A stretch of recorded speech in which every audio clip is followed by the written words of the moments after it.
Здравейте, казвам се Иван Славов, на 28 години, от град Шумен. Студент съм в Шуменския университет Епископ Константин Преславски, последна година, начална и предучилищна педагогика. В момента съм безработен, но за това съм широко строен човек.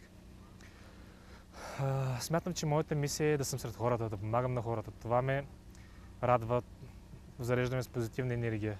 Смятам, че моята мисия е да помагам. Искам да се развивам в сферата на политиката, защото ме интересува бъдещето на България. А именно бъдещето на България е в ръцете на нас, младежите. Казвам се Велчо Михалев и съм от град Айтос. Работя като здравен медиатор в община Айтос и се занимавам с проблемите на малцинствата. Основните проблеми при малцинствата, които срещам в работата си като здравен медиатор. Преди години се наблюдаваше една тенденция на много ниска здравна култура при ромската общност. Но откакто се създадоха здравните медиатори по места в страната, това вече не е така. Наблюдава се едно покачване на здравната култура сред ромите, тъй като преди се наблюдаваше при малолетните ранните бракове и следователно ранните раждания. А сега вече не е така. Казвам се Николай Димитров от Белослав. На 24 години вече завърших корабостроение и морска техника в Технически университет Варна. Завърших след това и магистратура същата специалност. Търсих си работа в продължение на 2-3 месеца. Накрая намерих в една фирма за корабостроение и ремонт по специалността. Защо избрахте тази специалност? Видях бъдеще в тази специалност, въпреки че в момента запада корабостроението в България доста. В Бургас се е фалирала корабостроителницата, както и има много други фактори. С нея можеш да се занимаваш с всякакви неща. Може да бъдеш технолог, може да бъдеш строител на кораби, може да бъдеш и проектант, да проектираш кораба, да го начертаеш. Просто пък и обогатява представите на... Кое е вашето мнение за корабостроението в България? Корабостроението, както казах, е западнало. В момента най-вече се извършват кораборемонт на кораби, търговски, най-вече руски, където работя аз. То е специализирано за военни кораби до преди 10 години и след това вече са влизали и търговски. Като така...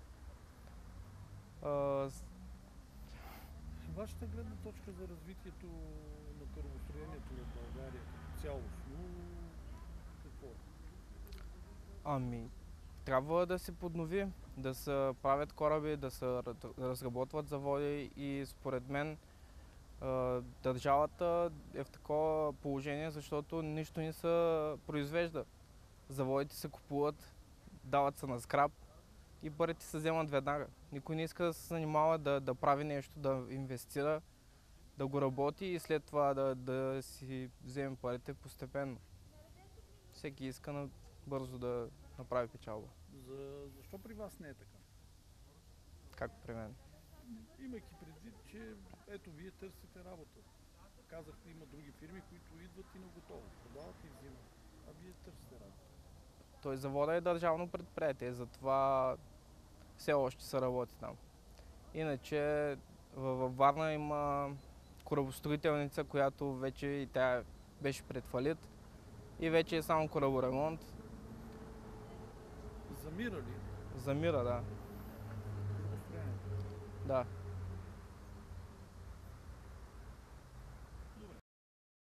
Казвам се Силвия Славчева, уча политология в Благоевград. Работя като трудов посредник в бюро по труда Сердика, град София. В моята работа има много хора и аз се радвам, че мога да им помогна по някакъв начин. Сблъсквам се и с роми, които търсят помощ, образовани, необразовани. Опитвам се да им помагам, има програми за тях и чрез мен, т.е. те получават информацията, която може да им се предостави от институциите.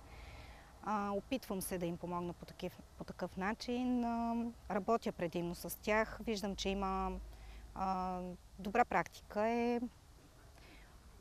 Доверяват ми се, питат ме. Виждам, че има промяна в нагласата им. Търсят работа, искат да се образоват, вървят нагоре. Какво друго трябва да се подобри? Мисля, че трябва да се подобри кореспонденцията, смисъл това от институциите към общността и от общността към институциите. Тоест, трябва да има повече хора като нас, които да работят и с двете страни на монетата, за да показват от страна на ромската общност, че институциите им помага, и от страна на институциите, че и от ромската общност се опитват да се интегрират, но имат нужда от малко повече помощ.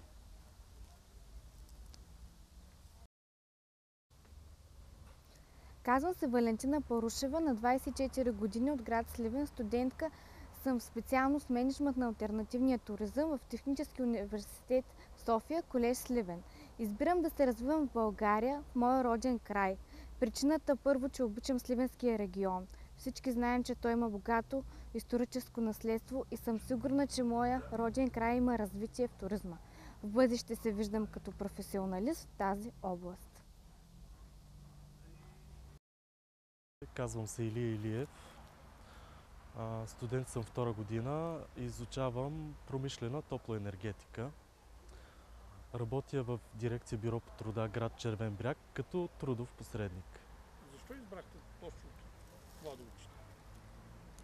Защо избрах да следвам промишлена топлоенергетика? Защото в днешно време трябва да бъдем по-гъвкави на пазара на труда. Казвам се Орлин Орлинов от град Монтана. По образование бакалавър по публична администрация и магистър по финанси. От 3 години работя в областна администрация Монтана като старши експерт връзки с обществеността. И моите наблюдения са, че за съжаление много малко млади хора имат желание да работят в структурите на държавната администрация.